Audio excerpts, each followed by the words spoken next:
జై శ్రీమన్నారాయణ. శ్రీ లక్ష్మీ అష్టోత్తర శతనామ స్తోత్రంలో 8-9 శ్లోక నామార్థాలు తెలుసుకుందాం. చతుర్భుజాయై అంటే 4 దిక్కులకు ప్రతీకగా 4 భుజాలు కలిగిన తల్లి. చంద్రరూపాయై అంటే చంద్రుని రూపంలో ప్రకాశిస్తున్న తల్లి. ఇందిరాయై అంటే అన్ని రకాల ఐశ్వర్యాలు కలిగిన పరమ ఐశ్వర్య స్వరూపిణి. పరమైశ్వర్యం అంటే చాలా అధికమైన ఐశ్వర్యం. భగవంతుడే ఈ లోకంలో అత్యున్నతమైన ఐశ్వర్యవంతుడు. శ్రీమన్నారాయణుణ్ణి భర్తగా పొంది ఉండడమే లక్ష్మీదేవి యొక్క పరమైశ్వర్యం.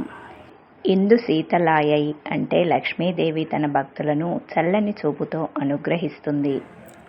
ఆహ్లాద జనన్యై అంటే తన భక్తుల హృదయాలలో ఆనందాన్ని పుట్టిస్తుంది శ్రీ మహాలక్ష్మి. పుష్టై అంటే పోషణ, సమస్త జగత్తును పోషించే తల్లి శ్రీ మహాలక్ష్మి. శివాయై అంటే సర్వమంగళ స్వరూపిణి. శివకర్త్యై అంటే తనని ఆశ్రయించిన భక్తులను శుభప్రదమైన మార్గంలో నడిపిస్తుంది శ్రీ మహాలక్ష్మి. సత్యై అంటే తనని దర్శించినంత మాత్రం చేతనే పాపాలను తొలగించే తల్లి శ్రీ మహాలక్ష్మి.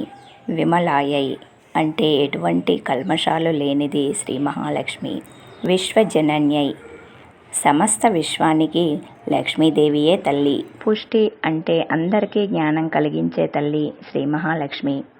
65వ నామంలో పుష్టి అంటే పోషణ అని చెప్పుకున్నాం.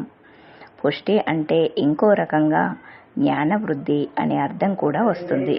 దారిద్ర నాశిన్యై అంటే అన్ని రకాల దారిద్ర్యాల్ని తన భక్తుల నుండి దూరం చేస్తుంది శ్రీ మహాలక్ష్మి. ప్రీతి పుష్కరిణ్యై అంటే తన దయ అనే పుష్కరిణితో జ్ఞానదాహాన్ని తీర్చుతుంది తన భక్తులకు.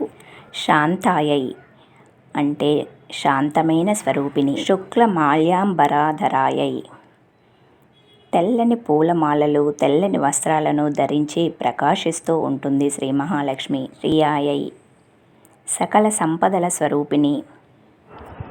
10వ శ్లోకం నామార్థాలు తర్వాత భాగంలో విందాం.